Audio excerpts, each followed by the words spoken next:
¿Qué tal, amigos? Soy el pastor Salomón de la Cruz de Cozumel. Esta es la segunda parte del tema que se llama El espíritu del caballo blanco de Apocalipsis capítulo 6.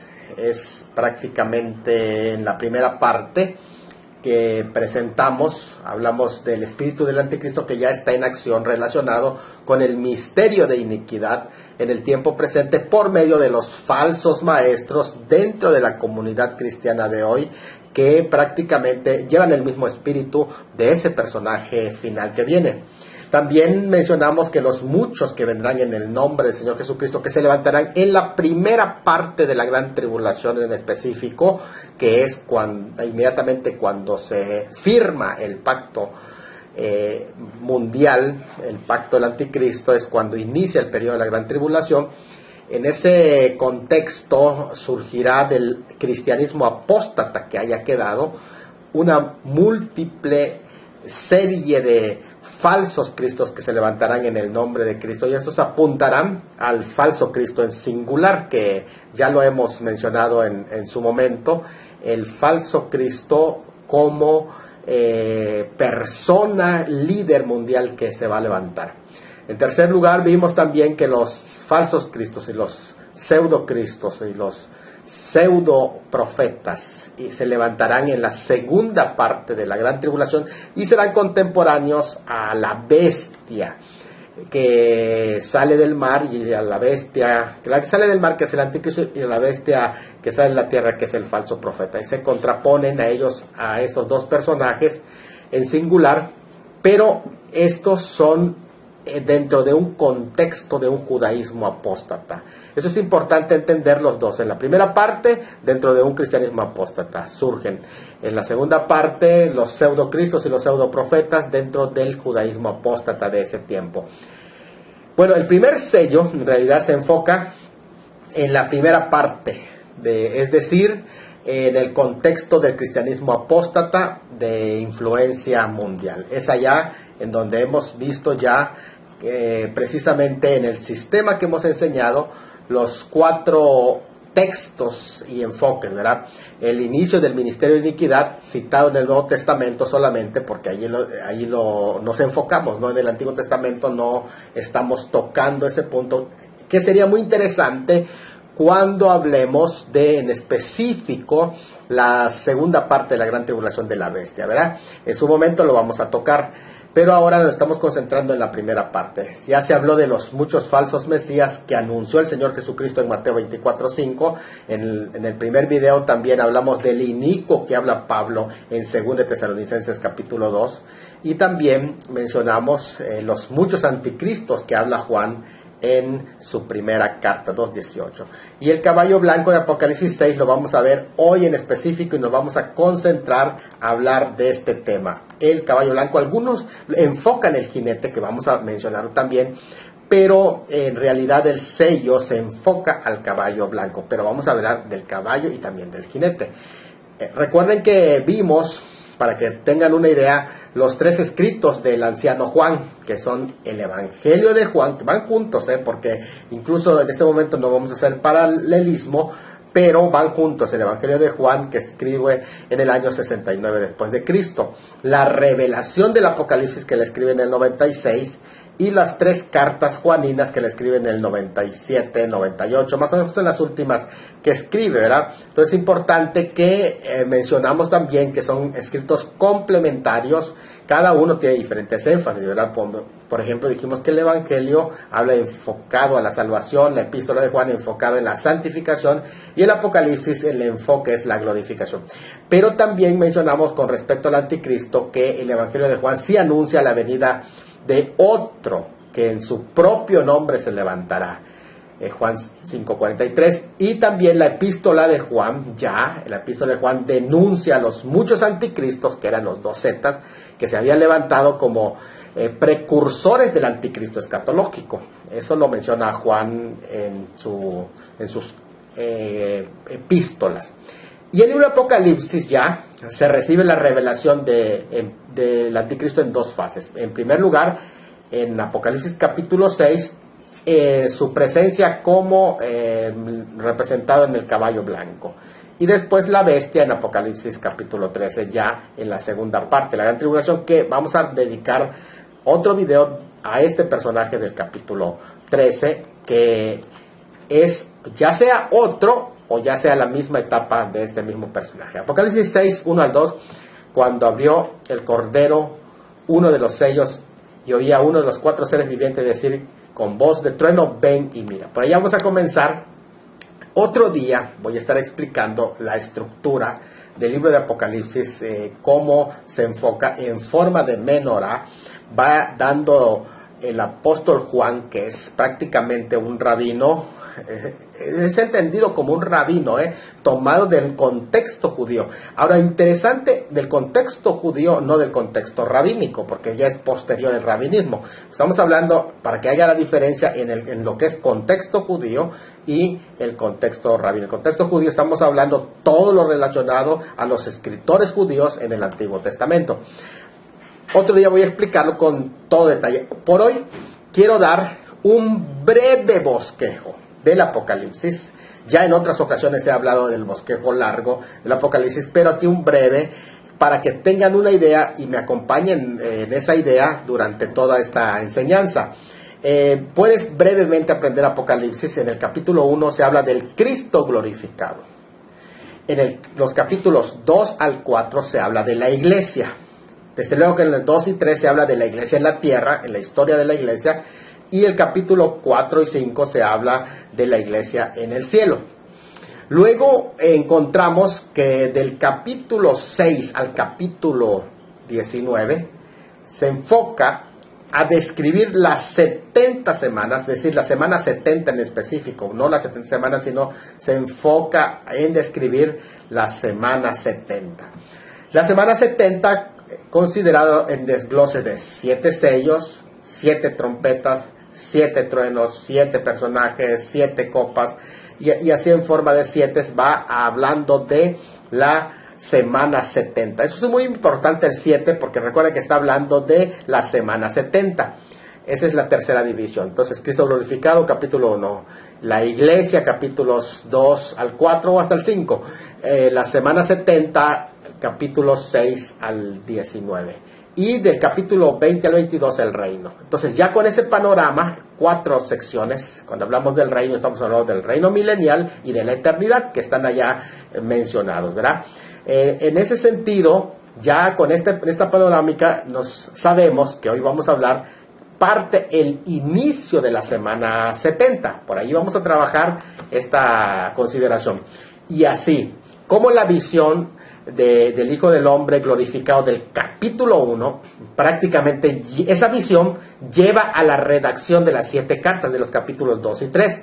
De igual manera, la visión del trono, el capítulo 4 y capítulo 5, establecen la etapa de apertura del libro, de los sellos que el Cordero tiene, de las trompetas, sellos, trompetas del libro que tiene el Cordero, que incluye los sellos.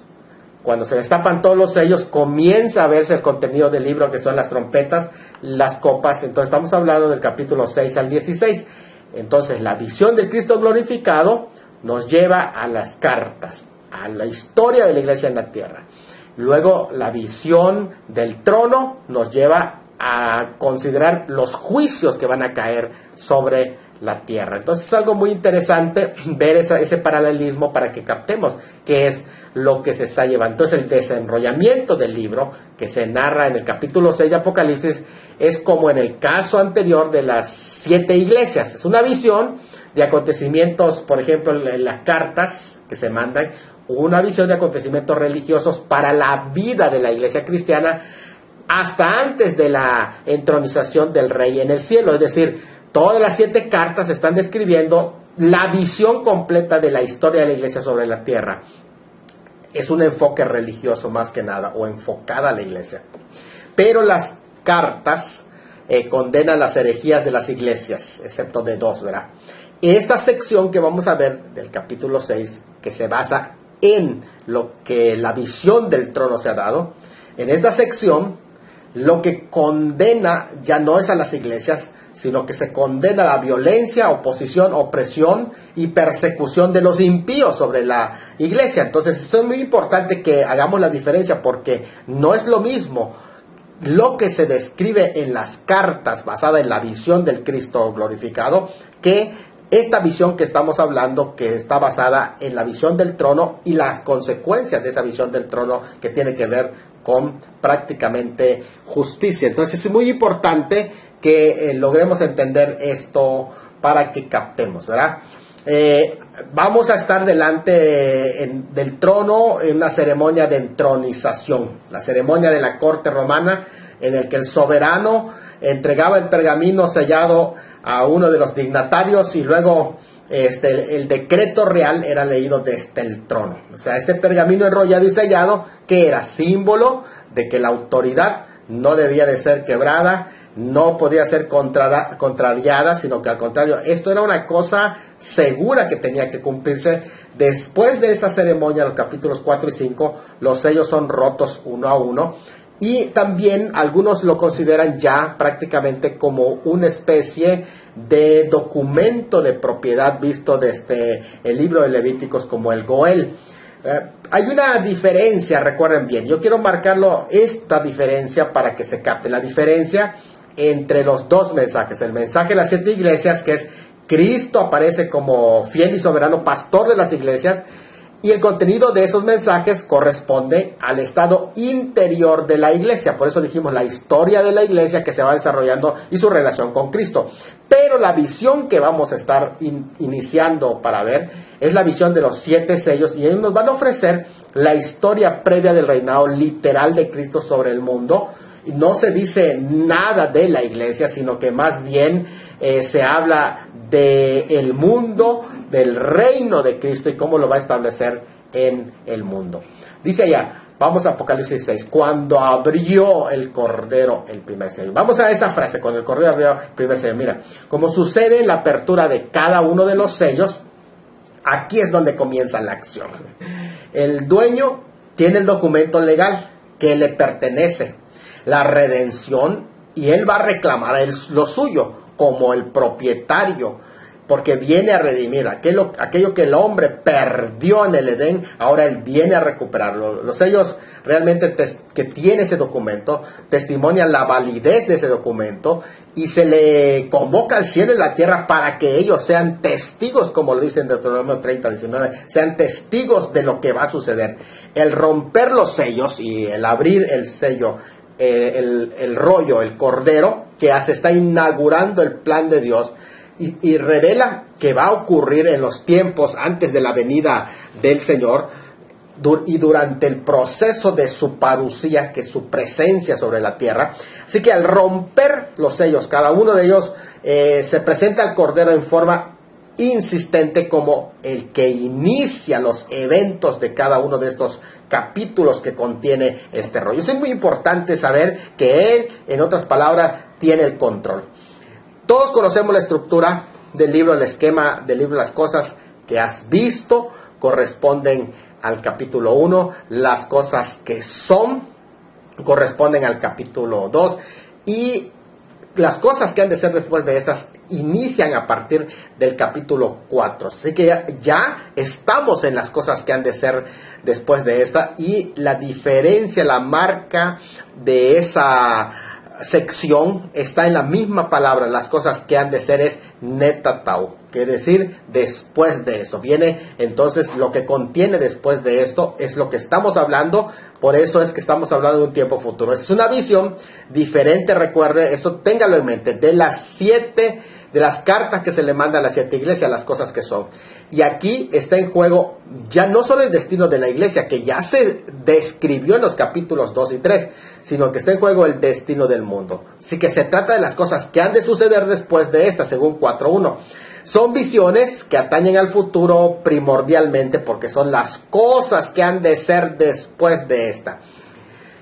Cuando se dice que está en la mano derecha sosteniendo el libro, el Cordero, es muy importante esta frase. El Cordero está sosteniendo el libro, y significa que ese rollo lo tiene en su mano el Cordero, significa que Él controla el curso de la historia. O sea, ninguna de las cosas está fuera de su mano. Él controla todo. Él es el único digno, el Goel, el pariente cercano, y viene a reclamar lo que es suyo. ¿Quién es digno de derramar los juicios, de expulsar a los impíos? ¿Por qué Juan lloraba? Juan lloraba porque está en juego la redención del mundo. Y cuando hablo de la redención del mundo, el que va a reclamar, no hay nadie que reclame, entonces el mundo está en caos. Si no hay nadie en que reclame, entonces el mundo está completamente perdido y nadie puede encauzar, y prácticamente todo va a quedar en manos de falsos dueños. Por eso es muy importante este tema, porque estamos hablando de los falsos que se han apropiado del mundo. Ese epistógrafo que tenía que ser roto uno a uno, ese pergamino, no se indica el contenido en realidad del libro, pero sí la forma que tiene, ¿verdad? Es un epistógrafo, un manuscrito escrito por dentro y por fuera, por ambos lados. Debe ser quitados todos los sellos para que de alguna manera se pueda ver el contenido del libro, lo cual sucede hasta el capítulo 8, cuando los 7 sellos son quitados. Entonces se descubre ya el contenido del libro, que comienza en el capítulo 8 ya con las trompetas. Así que el Cordero es el más importante que en este pasaje está durante el periodo de la gran tribulación, del capítulo 6 al 19, está haciendo, al menos yo encuentro 7 acciones que está el Cordero, es prácticamente el agente principal, lo vemos en su presencia, y la palabra presencia quiere decir parusía, esa es la palabra que se utiliza, en su presencia activa. Así que desde el momento en que el Cordero toma el libro y rompe el primer sello, está demostrando su parusía, su presencia está activa. No, allí comenzó su parusía, pero está demostrando su parusía hasta que culmina su parusía ya sobre la tierra en el capítulo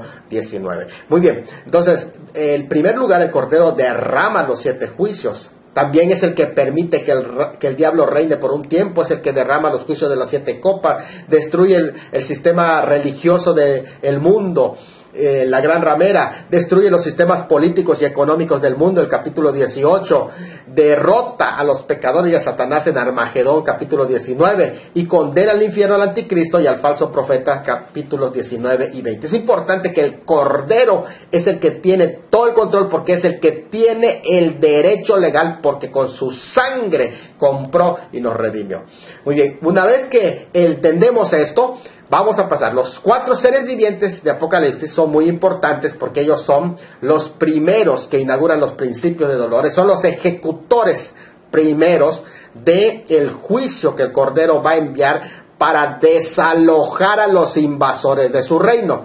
Y es importante, ahora, el león o el que tiene cara como forma de león, que es prácticamente el primero de los seres vivientes. Recuerden que es muy interesante hablar de los seres vivientes porque también son 4, y el 4 ahí está muy relacionado porque también son 4 los caballos y cada uno de ellos abre un sello, pero el león, que es el rey de los animales, es el que abre el primer sello y viene una imitación de un reino, ¿verdad? De ese caballo blanco. Así que los seres vivientes, como agentes de Dios, mandan a los caballos para que se asomen. Así que hay control hasta en eso. Ningún instrumento de juicio aparece sin que estos querubines o estos seres vivientes lo permitan. Así que, de hecho, cuando aparece el término ven y mira, o más bien la traducción correcta es marcha, avanza, porque y mira, kai ide, no está en el original. Lo que está es erkou, que es avanza o marcha, y es una orden que el ser viviente le da a los caballos, ¿verdad? Cada uno de los diferentes seres vivientes. Así que entendemos algo muy interesante que se está dando, ¿verdad? Estamos ante un procedimiento judicial. En ese sentido, algo que está señalado, ¿verdad? En Levítico capítulo 25, porque está el Cordero reclamando su propiedad, su derecho legal, y los demás son impostores, invasores de su reino. Bueno, ahora está Juan atento a lo que va a suceder, y cuando se le dice ve de alguna manera, al Cordero abrir el primero de los sellos, de los 7, la revelación de cada sello no se lee, sino que se dramatiza en una simbología. Así que él posteriormente lo va a escribir, pero ahora él lo está viendo. La ruptura de los 7 sellos es preliminar a la apertura concreta del libro que dije, que se abre hasta el capítulo 8. Y los hechos del fin de los tiempos van a darse hasta que se abran los sellos. Así que los 7 sellos del capítulo 6 se dividen en 2 grupos de 4 y de 3. Es un patrón que se sigue en las trompetas también y en las copas. Y a mí me gustaría que capten cuál es la estructura, para que, lo voy a explicar, pero quiero que capten esta estructura. Miren, la ira del Cordero, que está presentado como el primer castigo, es la serie de sellos. Luego el segundo castigo, la serie de trompetas, y luego el tercer castigo, la serie de copas. Llevan todos el mismo formato. Serie de 4 juicios, después hay un paréntesis, después una serie de 2, después hay una inserción en donde se cuenta una historia que puede irse hacia antes de la tribulación y después de la tribulación hasta el reino, y también pues ya entra un último juicio. Ese es el formato que se sigue. Eso es muy importante que lo tomen en cuenta, se lo voy a dejar para que lo estudien bien, ese formato, y con este formato ustedes no se van a perder en la estructura del Apocalipsis. Muy bien, entonces la escritura ya la tiene, que es de propiedad. La apertura de los sellos, ¿qué significa? Revelación, porque al romper el primer sello viene una revelación, que quiere decir Apocalipsis. Ahora se pone en marcha la espectacular descripción de los justos juicios de Dios. El libro no se abre realmente, como dije, hasta que se rompen los 7 sellos. Y la ruptura del 6º sello nos lleva hasta el umbral. Por tanto, hay un avance. Los 5 sellos van precediendo, y cuando viene la ruptura del 6º ya está cerca del final, así que el 7º sello ya prácticamente es el final, de modo que en un sentido el contenido del libro comienza, como dijimos, en el capítulo 8 y los toques de las 7 trompetas. Así que hay que entender esto en este plan: revelación, proclamación y ejecución. Son las 3 palabras importantes que se están diciendo. Sellos quiere decir revelación, trompetas quiere decir proclamación, y copas quiere decir ejecución. Esto es importante ver cómo se va desarrollando, porque los 3 son muy importantes. Son considerados estos en la literatura talmúdica, la literatura del rabinismo, como ayes mesiánicos. Así son considerados. De hecho, aunque el concepto ayes mesiánicos pues prácticamente es derivado del Talmud 2 siglos después de Cristo, pero sin embargo, aún así se entiende que es una enseñanza del Antiguo Testamento que contenía lo que se conoce como el día del Señor, que está anunciado con diferentes juicios que Dios va a mandar. De hecho, hay una serie de ayes mesiánicos, que así se le considera, basados en Levítico 26, en 4 textos de Levítico 26, que es el 18, el 21, el 24 y el 28. De ahí que, como son 4, se entiende que esa misma estructura lleva Apocalipsis. Primero 7 sellos, que es el primer juicio del versículo 18. Dice que te castigaré 7 veces. En el 21 dice otras 7 veces, que serían 7 trompetas. En el versículo 24 dice también procederé contra ustedes por vuestros pecados, y habla de 7 truenos. Y en el versículo 28 también se menciona otra vez 7 veces, que son las 7 copas. En este caso, tomando ese mismo formato. ¿Qué es lo que estamos diciendo? Que los ayes mesiánicos que estamos hablando pertenecen al periodo que se le conoce como la angustia de Jacob, durante el cual sucede la abominación desoladora, que se menciona en Daniel 3 veces el término abominación desoladora. Así que es importante ese término. Miren, indica que habrá un pacto con judíos por una semana y que se quebrará a la mitad de ella, Daniel 9:27. El rey altivo se enoja contra el pueblo del pacto y traerá la abominación desoladora, Daniel 11:31-32. Y se indica el tiempo desde que la gran tribulación durará de 1290 días después de la abominación desoladora, Daniel 12:11. Es el periodo que se le conoce como el periodo de la desolación. Esto nos lleva a entender 2 cosas: que ese periodo ciertamente tendrá consecuencias de castigo punitivo para Israel. ¿Qué quiere decir punitivo? Disciplinario. O sea, va a ser un periodo de castigo disciplinario para Israel, porque recuerden que tiempo de angustia para Jacob, que es el nombre de Israel en rebeldía. Pero también va a ser retributivo, juicio retributivo para el mundo. O sea, que no solo es disciplinario, sino que también es de acuerdo a la falta. ¿Y cuál es la falta? Que va a derramarse juicio sobre los pecadores, incluso sobre los hombres que adoran a la bestia y sobre la bestia misma. Eso no es punitivo, eso es retributivo. Es decir, de acuerdo a la falta, es un castigo de acuerdo a la falta que se está cometiendo. Así que hay dos elementos que se están llevando a cabo y que tenemos que entenderlo ahí muy claro y diferenciarlo, ¿verdad? De lo que se derrama sobre los moradores de la tierra y de lo que se derrama sobre el pueblo como una medida disciplinaria. Así que los principios de los ayes que allí se están dando son dos elementos que ahí entendemos. ¿Cuál es? El elemento punitivo y el elemento que es también retributivo. Son dos elementos por allá importantes. Y esto es también entender que para unos es la angustia de Jacob, pero no es lo mismo que el día del Señor en el que se derrama la ira del Cordero. Son dos cosas diferentes que suceden en el mismo tiempo, pero no son para las mismas personas. En Mateo 24, 107 se anuncia los principios de dolores que se dan durante el periodo de la gran tribulación y que coincide con los primeros 4 sellos. Eso lo hemos enseñado bien. Hay un paralelismo de 3 pasajes que hemos mencionado también, que es Mateo 24, 2 Tesalonicenses 2 y Apocalipsis. Todos coinciden con que primeramente es quitado lo que lo detiene, se desarrolla principio de dolores o apostasía y presencia del inicuo y los sellos. Después viene a la mitad la abominación desoladora, la gran tribulación le sigue.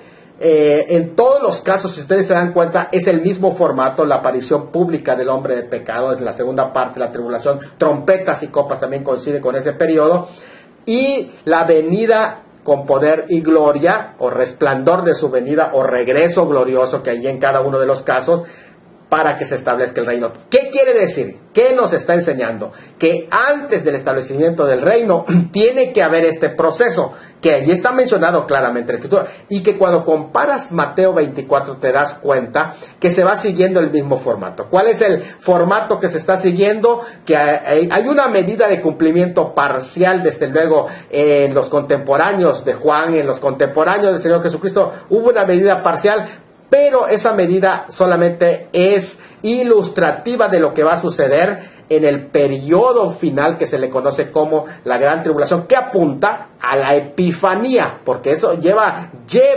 un final.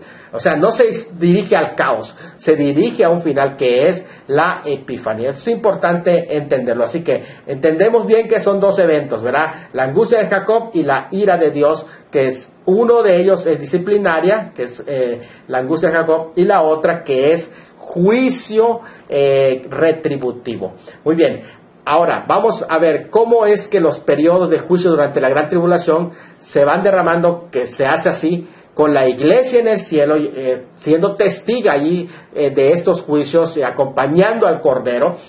Es interesante que comienza con los primeros 3 años y medio, en lo que se desarrolla los principios de dolores. Luego el 5º sello ya empieza antes de que venga lo que se le conoce como la ira de la gran tribulación, que se da prácticamente el 6º sello y después el 7º sello. Ustedes pueden ver que allí vienen los dolores de parto, prácticamente ya viene en la segunda parte de la gran tribulación, que están contenidos con trompetas y sellos, que son los segundos 3 años, trompetas, y copas, que son los segundos 3 años y medio. Entonces, en esa estructura podemos comprender. Vamos, ¿qué es lo primero que se abre? El primer sello, el primer caballo. Los caballos de Zacarías capítulo 6 y Apocalipsis, porque es importante saber que dijimos, esto tiene un trasfondo judío, no rabínico, sino judío. y es precisamente de los escritos del Antiguo Testamento. Zacarías, por ejemplo, menciona el hecho de los caballos. Es importante relacionarlos con Apocalipsis, porque aunque hay diferencias, mira, Zacarías habla de muchos caballos, Apocalipsis habla de 4 caballos. Zacarías jalan carros de guerra, pero en Apocalipsis llevan un jinete. En Zacarías 6 no menciona jinete, en Apocalipsis 6 estos llevan jinete. En Zacarías 6 son 4 vientos y se deducen que son ángeles. En Apocalipsis 6 no se identifican de ese modo, aunque en el posterior capítulo se habla también de otros 4 que tienen relación, que vamos a ver. En Zacarías 6 los puntos cardinales están señalados por los carros de guerra que señalan al norte, sur, y los alazanes corren toda la tierra. Pero en Apocalipsis 6 estos tienen un alcance más universal, ya no solamente de un punto geográfico. En Zacarías capítulo 6 el color de los caballos son rojos, negros, blancos y tordos. En Apocalipsis 6 son blanco, rojo, negro y amarillo. O sea que son visiones prácticamente independientes en su interpretación específica, aunque, como hemos dicho, pueden tener cierta relación en lo general. Así que sirve de contexto para la interpretación, pero su interpretación es diferente. El formato es de Zacarías, pero la temática es la de Jesús que menciona en Mateo 24 o Marcos 13 o Lucas 21. Es el formato que se sigue ya de una manera más clara y específica. Eso no es extraño, ya los colores también, ¿verdad?, que se ha mencionado. Y en otra ocasión lo he explicado, pero por ejemplo, otras culturas también han tenido esa interpretación de los colores. Por ejemplo, en la cultura maya, el libro de Chilam Balam, de Chumayel, que prácticamente allá hay como una comprensión un poquito más enfocado al cristianismo por este personaje que escribe en Chumayel, y él habla precisamente de los colores como elementos de juicio. Entre los mayas habla de 4 clases de serpiente de cascabel, de los colores, de los puntos cardinales que él llama: rojo, blanco, negro y amarillo. Es interesante cómo lo relaciona, porque para él el blanco, que es en el maya sac, está relacionado con los huesos, refieren al aire y al espíritu, y se refieren al norte, shaman. El este es el rojo, relacionado con la sangre, fuego, y es la king. El sur es nohol, agua, está relacionado con el agua, y allá es el amarillo, can, relacionado con la piel. El este, allá es el oeste, perdón, es la tierra, negro, kek, relacionado con el cabello. Así lo manejan ellos. 4 puntos que se relacionan, 4 vientos del cielo. Es interesante porque el simbolismo de 4 es interesante, que aquí se menciona. Anterior también se mencionaron los 4 seres vivientes, y están relacionados con 4 vientos, con 4 puntos cardinales, con 4 continentes principales, incluso con 4 colores de piel. Eso es interesante, porque hay 4 razas, las principales, ¿verdad?, que son la blanca o caucística, la negra o negroide, la amarilla o mongoloide, la roja o bronceada, y esto va dividiendo así el planeta. Los 4 se relacionan con designios divinos para con la Tierra y las potencias mundiales. Es importante, lo vuelvo a reiterar, el número 4 está relacionado con los designios de Dios para la Tierra. Así que ahora está enfocado a la Tierra, y esto es muy importante que lo entendamos. 4 elementos esenciales de la naturaleza: agua, aire, tierra y fuego. 4 grandes reinos: mineral, vegetal, animal y espiritual. 4 etapas del ser humano: niñez, adolescencia, madurez y ancianidad. Pero en realidad son 4 que está enfocado, y en el capítulo 7, de hecho, si se estudia el capítulo 7, aparecen los grupos de 4 mencionados, y tiene que ver con los 4 vientos también, que de donde proceden los 4 ángulos de la Tierra, que así se le dice figuradamente, o en la expresión lingüística de 4 ángulos de la Tierra. Es que es la forma en que se expresa norte, sur, este y oeste. No es que hayan ángulos, sino que lo que es la expresión idiomática dice 4 ángulos de la Tierra. Es posible que la escena de los 4 caballos se refiere a la carrera mortal de caballos que se hacían en el Imperio Romano. Los caballos, incluso de carrera, eran muy apreciados y se ponían por colores también, no tanto del caballo, sino el color que llevaba vestido el caballo.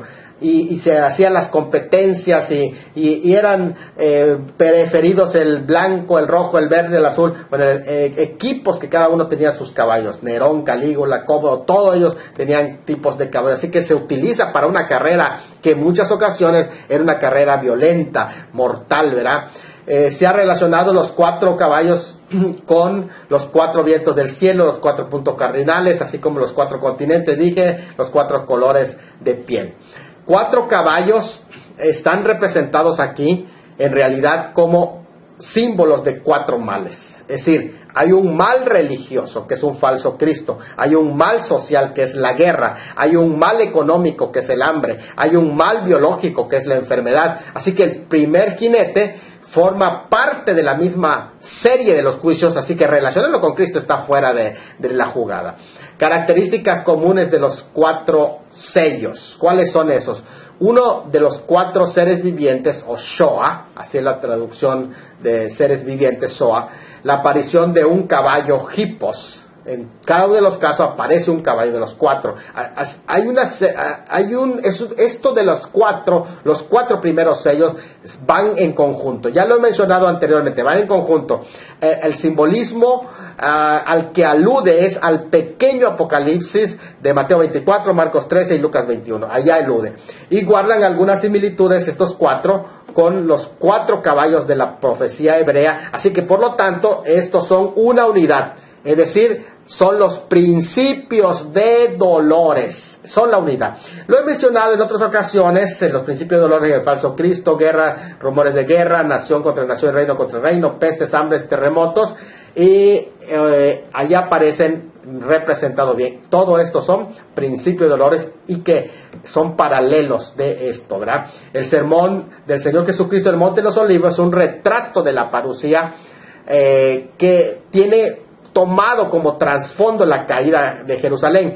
¿Qué es lo que se cumplió? El ya que se cumplió parcialmente es la caída de Jerusalén, y el todavía no es lo que viene por cumplirse. Así que el hecho de que los últimos días comenzaron con la primera venida de Cristo quiere decir que estos eventos ya están en acción, pero hay elementos que todavía no se han cumplido. Este es el modelo que también está utilizando Juan sobre el ya y el todavía no, que vamos a ver cómo él lo aplica a esos elementos que ya se estaban cumpliendo en los días de estos emperadores como Nerón, como Domiciano, y que ya prácticamente lo traslada para el tiempo del fin. Así que estos 2 ejemplos de juicio de Dios están claramente demostrado cuando se estudia Lucas 21 principalmente, porque la catástrofe de Jerusalén del año 70 es un punto de vista microscópico que ve la crisis de la primera venida de Jesús, cómo afectó a esa generación en el año 70, pero ahora lo ve como trayendo crisis, que Jesús y su mensaje sobre la segunda venida, cuando llegue como el Hijo del Hombre, y traerá prácticamente juicio sobre todas las naciones en una dimensión más enorme. Es decir, lo que sucedió en el año 70 es un pequeño adelanto de ejemplo de lo que va a suceder en dimensiones mundiales en los días del fin. Así que esta comparación es algo muy entendible, muy lógico, y que ya lo hemos explicado en otras ocasiones. Los juicios de Apocalipsis 6 al 18 sí deben entenderse como también una secuencia, no 3 paralelos, sino que es una secuencia. Es como un telescopio, ahí ustedes lo pueden ver, que se abre. Así que los 3 juicios prácticamente van corridos, llegan hacia un final. Los 3 juicios, estos 3 conjuntos de juicios tienen prácticamente la apariencia de estar en línea, es decir, los sellos llevan a las trompetas y las trompetas llevan a las copas, así como se va abriendo esa visión y todos terminan en la parucía. Es más, se van intensificando cada uno de los juicios. Algunos parecen repetirse, pero no, se van intensificando. La intensificación incluso del lenguaje de los juicios va mostrando que esto va de principio de dolores a dolores de parto. Así que hay una diferencia en consecuencia y contenido de cada uno de esta serie. Y la referencia a los que no están sellados en 9:4, que ya es la quinta trompeta, presupone también que ya hay sellados en el 7:1, aparece. Así que quiere decir que ahí va desarrollándose esta temática. ¿Por qué deben los sellos de Apocalipsis 6 interpretarse en sentido profético y futuro, y no solamente histórico, como algo que sucedió en la historia, aunque estamos diciendo que sucedió parcialmente, tuvo un cumplimiento a pequeña escala? Eso no lo estamos negando. Lo que estamos diciendo es que no debe de entenderse ese cumplimiento parcial como ya el todo del Apocalipsis. Debe entenderse como que tiene un sentido profético, primero, porque se refiere a la tercera sección del libro, que es las cosas que deben suceder después de esto. Segundo, porque es una visión diferente de las 7 iglesias y no tiene que ver con las 7 iglesias, sino que ya esto ya no tiene que ver, ya no está la iglesia. El término Ben, que es Erchestai, repetido por los 4 seres vivientes en los primeros sellos, es usado técnicamente para referirse al regreso del Señor Jesucristo, a la parucía del Mesías.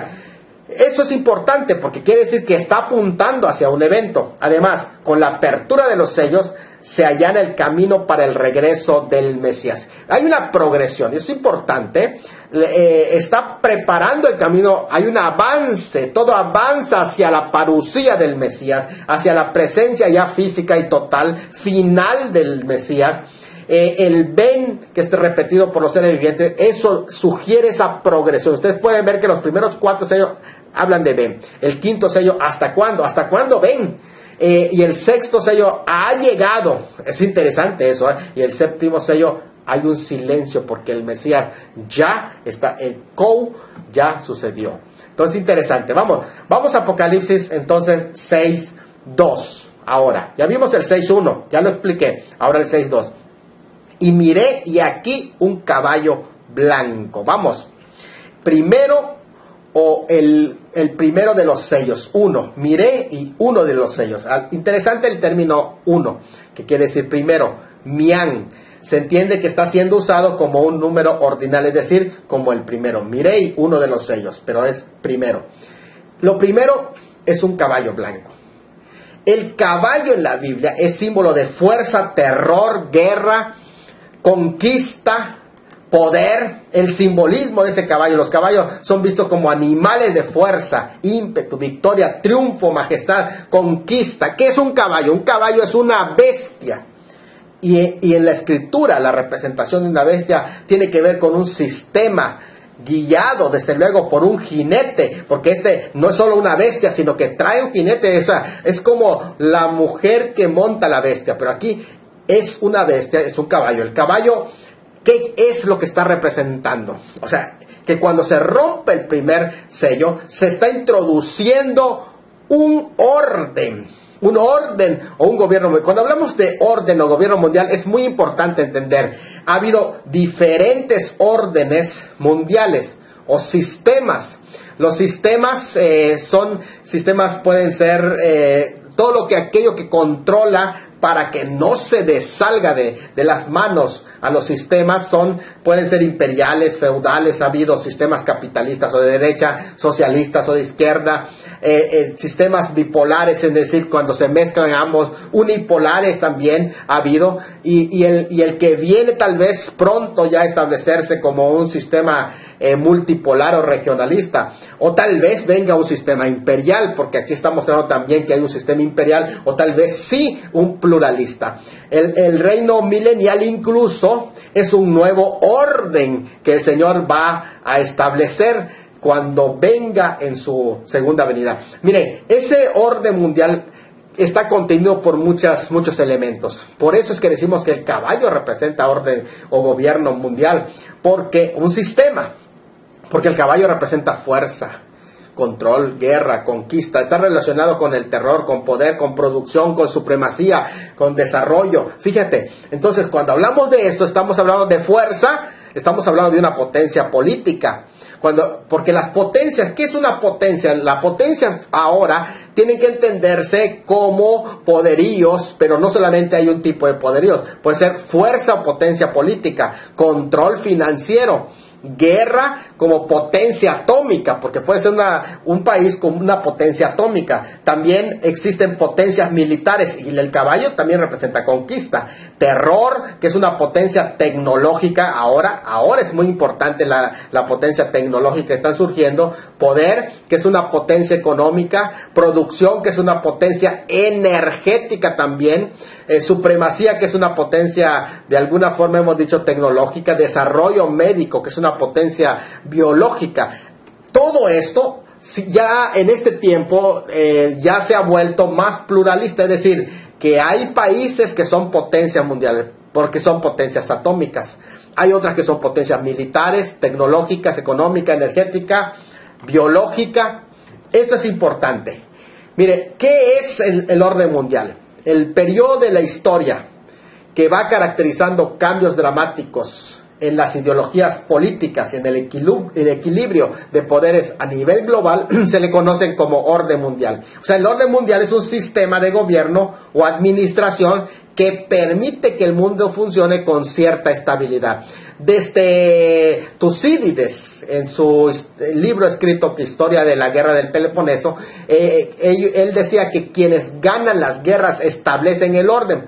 Y esto es así, es muy interesante si tomamos en cuenta que este proceso inicia desde ese tiempo, que quien gana las guerras imponen su orden y ellos se establecen como potencia. Vamos, solo por repetir las últimas dos potencias de orden mundial, ¿verdad? Cuando termina la Segunda Guerra Mundial, que ganan tanto Estados Unidos como Rusia, establecen ellos un orden bipolar, porque las potencias, ellas dos establecen ese cierto orden para que se mantenga el equilibrio de administración a nivel global. Después del 91, con la caída de Rusia, se establece un orden unipolar porque queda Estados Unidos solamente como potencia mundial y prácticamente se establece lo que en ese tiempo se conocía como el nuevo orden mundial. Pero a partir del ya, estamos en un proceso en el que viene, se le dice el caos, porque cuando se habla de orden mundial es el caos mundial, es lo contrario. ¿Qué es lo que se está dando? En realidad no hay un desorden, sino que hay un proceso para establecimiento de un nuevo orden que está caracterizado prácticamente por lo que se le conoce como pequeños fractales, que decir que va a formarse órdenes pequeños y que prácticamente estamos presenciando la muerte del orden antiguo, que es se le considera como el nuevo orden mundial, que es el globalismo, pero que el próximo orden que no termina de nacer, que son los nacionalismos o regionalismos, independientemente si son de izquierda o de derecha, porque eso ya quedó en desuso, pero ahora se está precisamente gestando. ¿Qué es ese orden que va a lanzar, catapultar a este anticristo? Tal vez no lo sabemos, Tal vez no lo sabemos, pero es un sistema que se va a estar dando, que va a impulsar a este personaje. O tal vez ya empezó precisamente, o tal vez haya una fusión de ambos órdenes, del antiguo y el nuevo orden que se está dando. Interesante este tema, pero dice, y el que lo montaba, enfoca al caballo, y el que lo montaba. Miré aquí un caballo blanco y el que lo montaba. Hay muchas sugerencias de quién lo montaba. Algunos dicen que es el Evangelio de gracia, que sale venciendo y para vencer. Otros dicen que es el Evangelio del reino, de la tribulación, que sale venciendo y para vencer. Otros dicen que es la palabra de Dios, que es Cristo. Pero en ese sentido hemos visto que todos estos elementos no pueden ser, porque pertenecen estos sellos, pertenecen a una categoría de juicios. En este caso no la palabra, no Cristo, no el Evangelio. Podríamos presentar otros argumentos, pero no lo voy a hacer en este momento para no saturar. Otros presentaban que se refería a los partos. ¿Por qué a los partos? Porque los partos iban a representar un modelo de juicio para el imperio romano, y que ese es el caballo blanco quien iba. Otros decían que es Nerón quien iba a regresar para enjuiciar precisamente a Roma. Pero vamos a hablar un poquito más de eso más adelante. Nosotros sostenemos que representa no a Cristo, todo lo contrario que pueda representar a Cristo. Algunos se han engañado porque ven que es un caballo y es de blanco, y el capítulo 19 hay uno que es un caballo y es blanco. La blancura es uno de los factores que ha servido para engañar a los buenos comentaristas, pero poco avisados. Es decir, las apariencias engañan. El color blanco no siempre es símbolo de santidad, pero sí es símbolo de victoria festiva. Ciertamente que podemos encontrar que este jinete está imitando a Cristo, porque siempre el Cristo exaltado tiene cabello blanco, los fieles reciben una piedrecita blanca, los fieles usarán vestiduras blancas, 24 ancianos están vestidos de blanco, mártires reciben ropas blancas, la multitud incontable está de blanco, el Hijo del Hombre es visto en una nube blanca, vuelve en un caballo blanco. Así que él imita esto. Así que esto es algo muy interesante en este contexto. Está refiriéndose no a Cristo, sino que está hablando de las parodias satánicas. ¿Por qué digo las parodias satánicas? Porque, miren, en realidad el original blanco es pureza, pero en la imitación, en la parodia, el blanco es camuflaje, porque solo se viste de blanco. En el original él usa un arco de justicia, pero en la imitación es un arco de amenaza y de manipulación. El caballo blanco de la paz es el original, pero en este caso un caballo blanco del pacifismo, que no es lo mismo, porque la forma en que lo va haciendo demagógicamente, venciendo y para vencer puede representar una victoria, pero en la imitación es un recibimiento de parte del mundo que hace a este personaje. El original es un liderazgo, aquí es un dominio. El original, que se le da una corona, podría representar realeza, pero aquí es un puesto de conveniencia que se le da. En el original es una conquista que aparentemente es buena, pero en realidad lo que se está mencionando con esa palabra, venciendo y para vencer, es un militarismo muy claro. Así que Satanás siempre imita el bien y hace su propia versión. Por eso yo le llamo su parodia. Que el anticristo y Cristo son completamente diferentes. Sí, mire, el anticristo recibe la orden de ir y entrar, avanzar. Cristo, él tiene voz de mando, a él no le dicen avanza. El anticristo surge de las aguas de la humanidad convulsionada. Cristo viene del cielo. Le fue dada una corona a Estéfanos, al anticristo, pero aquí en el capítulo 19, Cristo tiene coronas, diademas de oro. Interesante. El anticristo usa un arco sin flecha. Cristo, su arma es la espada que sale de su boca para ir a las naciones. El anticristo no tiene ningún nombre. Es un personaje oscuro, misterioso, porque no tiene nombre. Pero Cristo se le identifica como fiel y verdadero, el Verbo, Rey de reyes y Señor de señores. El anticristo es el primero de la serie de 4 que trae destrucción y caos a la tierra, pero Cristo trae justicia a las naciones. El anticristo usa un caballo blanco como victoria festiva para conseguir astutamente a los pueblos sin derramar sangre. En el caso de Cristo, cuando viene con un caballo blanco como pureza de genuina y de santidad, usa ese caballo blanco de victoria adquirida con su propia sangre. ¿Qué es esto? Estamos ante una falsificación e imitación satánica. Cristo tiene un caballo blanco. El falso Cristo monta un caballo blanco. Es que no lo tiene, lo monta. Cristo viene a instalar un reino de paz, en tanto el falso Cristo establece una falsa paz y efímera por poco poco tiempo. ¿Por qué yo digo que no puede ser Cristo este jinete? Porque como cordero, Él está abriendo los sellos. Además, porque el enfoque se centra en el caballo, no en el jinete. Incluso algunos eruditos exégetas dicen que el jinete es el mismo, que cambia de caballos. 3, porque el primer caballo con su jinete forma parte integral de los restantes 3 juicios y plagas. Y 4, porque recibe la orden de avanzar de los seres vivientes cuando Cristo no recibe esa orden. Él es el que manda. Y 5, porque afirmas que Cristo sale victorioso y previo a él una serie de desgracias. Afirmar eso y después vienen desgracias es algo inadecuado. Además, porque este jinete tiene estéfanos, corona de vencedor. Por tanto, Cristo tiene diademas, corona real, genuina.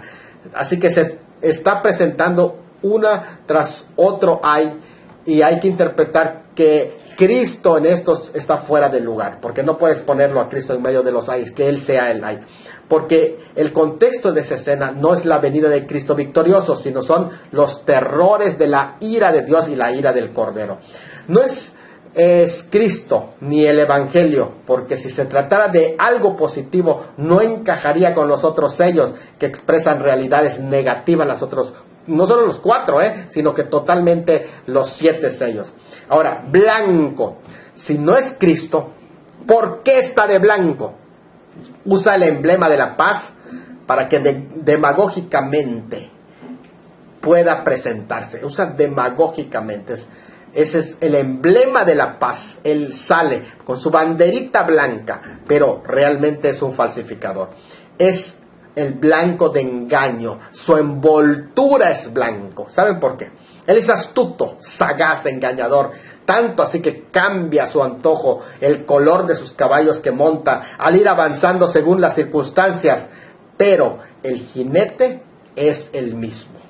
Creo que la identificación del jinete resulta ya muy fácil.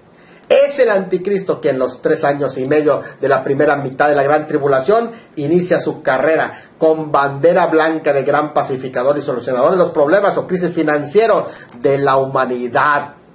Ese es el jinete. El arco del poder militar, que representa la amenaza de guerra. Tiene un arco en la mano. El griego arco es toxón. Quiere decir un arma de gran tamaño, como en Zacarías 9:13. Tiene un arma en su mano que puede representar, fíjense, 2 cosas pueden representar. O representa la guerra fría, ese arco que tiene en su mano, porque no tiene flecha. O un arma que controla en la mano, porque dice que tiene un arco en la mano, puede representar a alguien que es una potencia atómica, que es una potencia atómica y que es una potencia militar que tiene control en la mano y que activa, puede activar desde su mano en amenaza, de activar ese botón que se aprisiona con su mano y activar, y con eso puede hacer forzarlos a la paz. Es interesante esto que estoy diciendo, pónganle mucha atención. Así que el arco en realidad simboliza militarismo. Estamos, señores, ya entrando en una época de militarismo. Vea quiénes son las figuras que están al frente de los países y son gente militares ya o relacionados con militares. Eso es interesante en este sentido. Una figura temida por los romanos es el de los partos, que habitaban en las fronteras del lejano oriente del imperio y era azote de Roma. Y un acontecimiento les marcó la historia del año 62. ¿Qué les pasó a los romanos cuando Bolo-Gesón, rey de los partos, los sometió? De ahí salió el dicho, disparar flecha del parto, para referirse a los golpes finales e irresistibles y devastadores como de parto. El dicho tiro parto todavía lo usan en algunos lugares para indicar una puntería precisa. Así que interesante esto de los partos, que voy a avanzar un poquito más. Pero cuando se dice un arco sin flecha, el arco de este jinete está vacío. No lleva flechas ni las tiene en la aljaba, pues tampoco lleva aljaba. El arco con flechas que lo acompañan eran las guerras, en las guerras antiguas, un instrumento para alcanzar al enemigo de lejos, los arcos con flechas.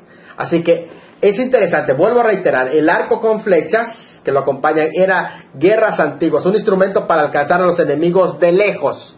Esta, sin embargo, están sin flechas, es un tipo de guerra distinta. ¿Qué tipo de guerra está anunciando esto? Si los arcos eran para alcanzar a la persona, este es un arco sin flecha. Al tener arco sin flecha, está demostrando que aquí hay una guerra nueva. Un demagogo, un guerrero de campañas, gana guerras sin derramar sangre. Es un humanista, un pacificador, un político, pero escuchen esto, guerra de información. Es una guerra que utiliza a través de los medios de comunicación y a través de eso va lanzando y va a ganar la guerra por toda la desinformación que va a enviar. Los flecheros partos o medos, es muy interesante esto, que es Media, actualmente es Irán. Es importante, Vamos a enfocar, vamos a ir aterrizando ahora. Incluso el blanco, que es el color de la victoria de los reyes persas. El arco está relacionado con el recuerdo de los invasores partos o medos, enemigos más temidos por los romanos, recuerden. Media, acuérdense del oso en la visión de Daniel. El imperio medo-persa que surge 6 siglos antes de Cristo. Y él habla de doble fuerza y estrategia, dos lados del oso, de aquel oso que es interesante. Es interesante porque Media está en un corredor, el corredor de Medio Oriente, donde muchos imperios han pasado, pero son guerreros. Ellos sometieron 3 costillas, Lidia, Babilonia, Egipto, acuérdense de esto. Son grandes guerreros. En la visión de Daniel capítulo 2 representa los brazos de plata de la imagen. El principal líder, escuchen esto, es Ciro el Grande. Es su principal líder de este imperio medo-persa. Hablan de una potencia militar tremendo. Eran guerreros arqueros temidos que andaban a caballo y sus victorias lo anunciaban con caballos blancos. Actualmente es Irán, la tierra de los arios, desde 1935. Es ese mismo territorio. Los partos, estos arqueros más famosos de la antigüedad, los caballos blancos, que era su sello característico. Pero recuerden lo que dije anteriormente. En el año 62, Vologeses consiguió una victoria sin precedentes en contra del ejército romano, y este hecho había turbado Occidente y los llevó a temer una invasión total de los partos. Aunque es posible que esto sea de referencia que está haciendo Juan para anunciarle lo que le va a suceder al imperio romano. Los partos, recuerden, un pueblo guerrero que vivía en Asia sudoeste del mar Caspio, en lo que hoy es Irán. Eran famosos en guerra como jinetes. Siempre han ganado batallas, y recuerdan a Ciro el persa. Habían sido sometidos por los persas y más tarde por los reyes griegos, los seleucidas, pero alrededor de 250 se rebelaron contra los seleucidas. A lo largo del tiempo del Nuevo Testamento se mantuvieron amenazados al borde del mismo imperio, al este, como de sus más temidos enemigos.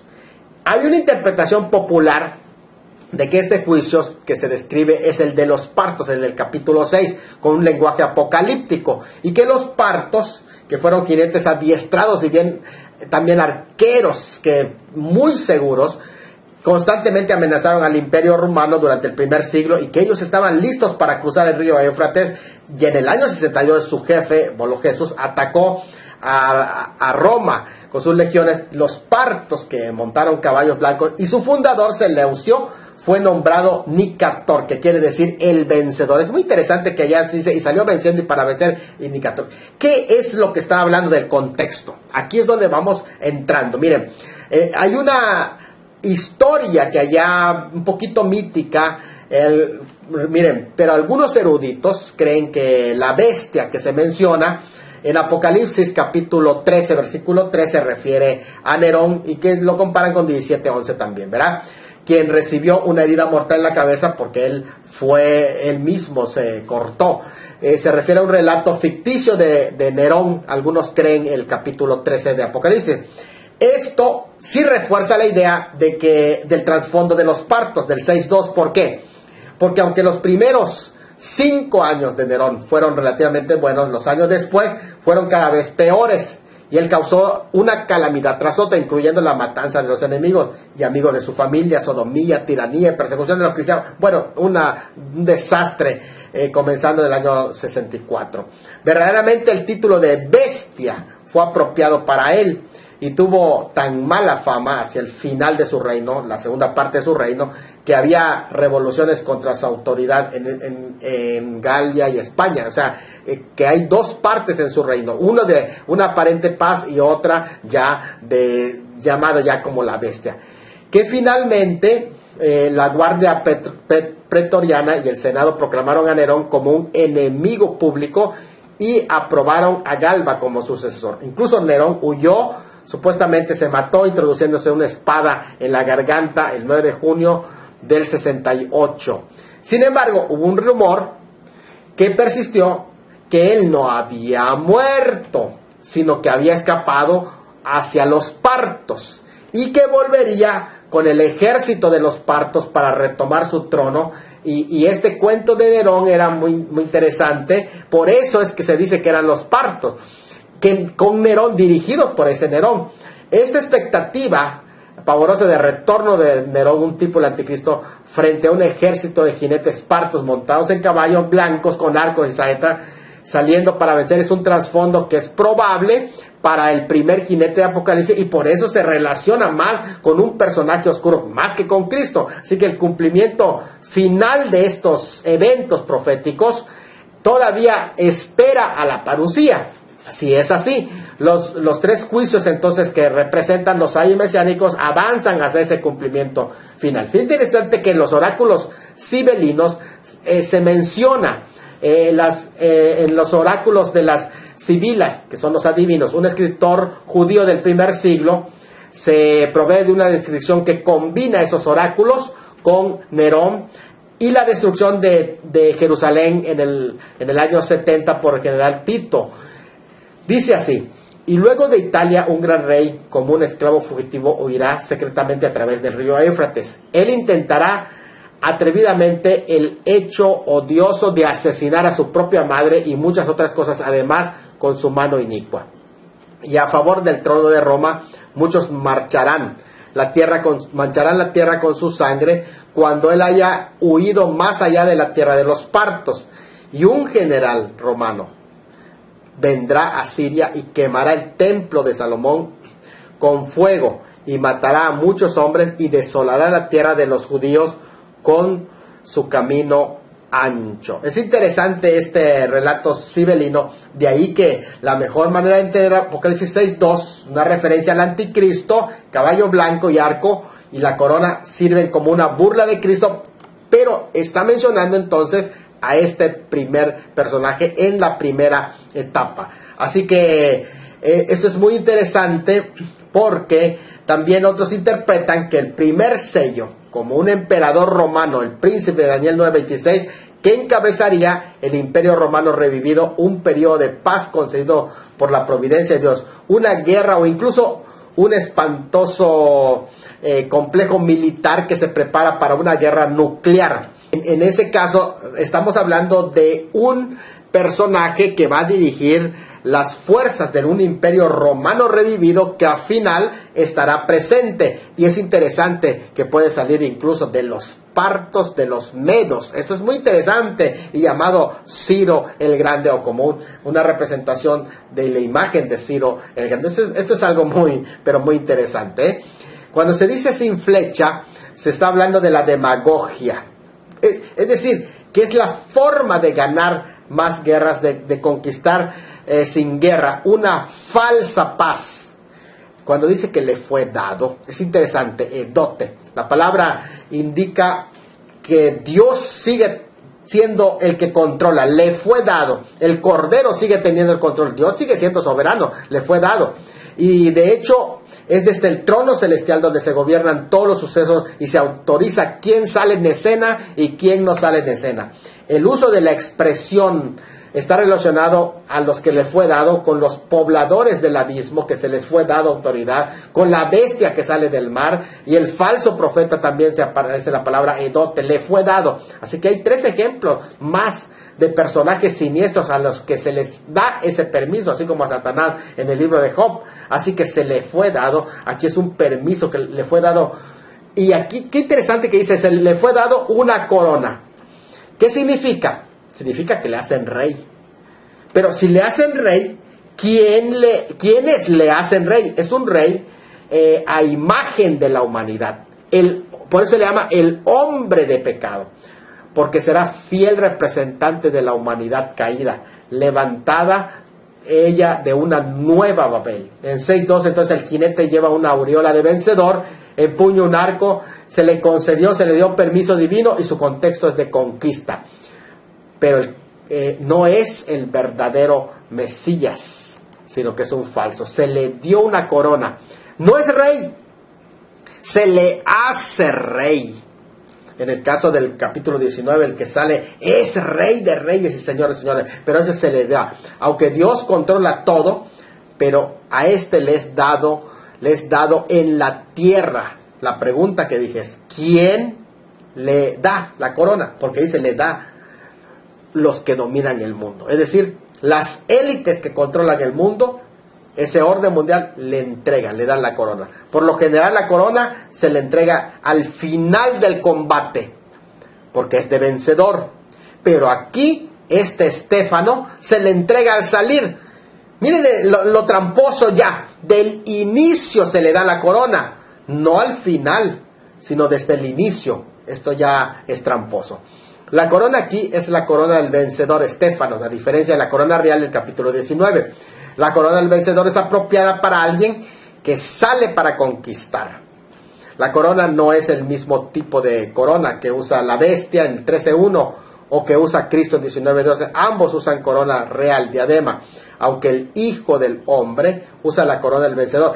Esto puede ser que llame la atención porque realmente la bestia del capítulo 13 sí usa una corona que es real y eso llama mucho la atención también, a diferencia que usa una corona de Estéfano. Luego de su victoria también usa la diadema de su naturaleza regia, el Señor Jesucristo.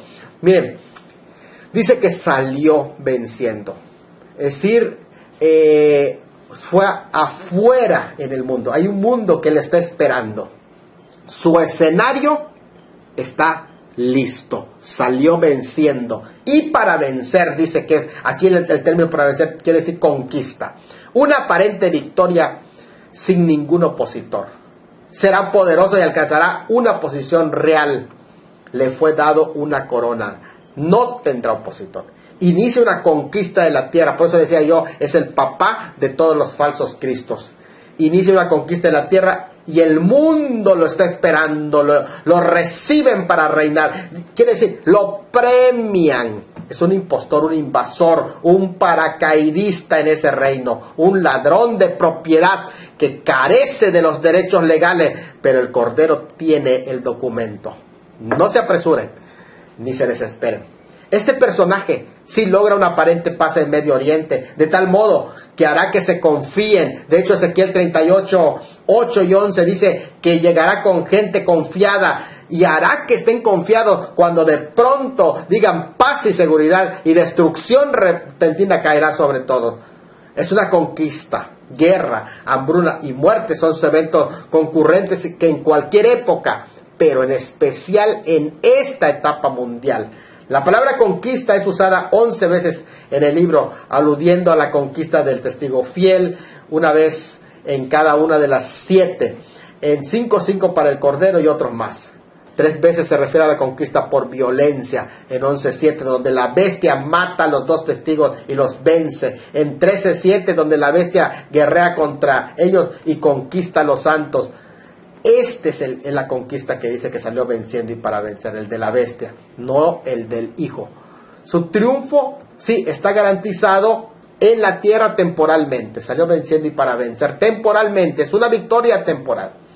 Tras el arrebatamiento de la iglesia, se le abre el camino para que avance al triunfo de la conquista mundial, haciendo un pacto de paz, que la Biblia dice, un pacto con la muerte. Isaías 28, 15 al 18. Que no dura mucho tiempo, porque rápidamente después de él sale el caballo bermejo. Y algunos dicen que es tan engañador que monta rápidamente otro caballo sin que ellos se den cuenta. Cambia de caballos. Es un impostor. Un actor de primera. ¿Cuánto dura el primer caballo? La primera mitad de la tribulación, 3 años y medio. Es la parte de la seducción. Luego, después de eso, vendrá el periodo de despotismo. El periodo que menciona Daniel 9:27, 8:23, 11:21 y Ezequiel 38, Mateo 24:5, 1 Tesalonicenses 5, Isaías 28:15 al 20. En conclusión, el primer sello, mis hermanos, describe a un jinete sobre un caballo blanco que representa prácticamente, vimos, un movimiento creciente de fuerzas anticristianas, falsamente llamadas cristianas, y otras que están operando durante esa primera parte, tanto del lado de un cristianismo apóstata. Detalles de esto indican que este movimiento tendrá éxito en crear condiciones de paz a través de la unidad del mundo sin derramamiento de sangre. Yo creo que la religión va a jugar un papel preponderante. Ahí está, el papel de los apóstatas, de los falsos maestros y de los falsos profetas de ese tiempo. Esta descripción concuerda con las palabras del Señor Jesucristo, porque vendrán muchos en mi nombre diciendo yo soy el Cristo, y a muchos engañarán. El éxito externo a escala mundial de este movimiento de paz será una preparación para el segundo sello ya. Miren, lo concerniente al anticristo, mis amigos, está rodeado de misterios. Por eso se le conoce como el misterio de iniquidad. ¿Qué es lo que estamos entendiendo? Que todos los múltiples anticristos que han surgido y que van a surgir más todavía, pertenecen al mismo sistema de iniquidad. Todos han jugado un papel en allanar el camino del singular falso Cristo. No es muy claro si el jinete del caballo blanco es el mismo que morirá y resucitará falsamente, presionado de alguna forma, y que va a ser posesionado por el Abadón, o será otra. Ambas posibilidades son viables. Es posible que sea otro, pero es posible que sea el mismo también. Al final, tanto el anticristo como el falso profeta pertenecen al mismo sistema de iniquidad, igual que todos los falsos mesías, igual que todos los falsos cristos, igual que todos los falsos profetas, así como todos los falsos maestros y apóstoles falsos de hoy pertenecen al mismo sistema de iniquidad. No nos extrañe el papel que estos van a jugar tras el levantamiento de la iglesia. Así que este es el tiempo de agarrarse duro el Señor. Mi amigo, esto es lo que nos incumbe a nosotros. Cuidemos nuestra relación con Dios, no caigamos en el misterio de iniquidad perteneciendo a esos falsos cristos que van negando su fe y que se apartan del cuerpo de Cristo. Que Dios te bendiga.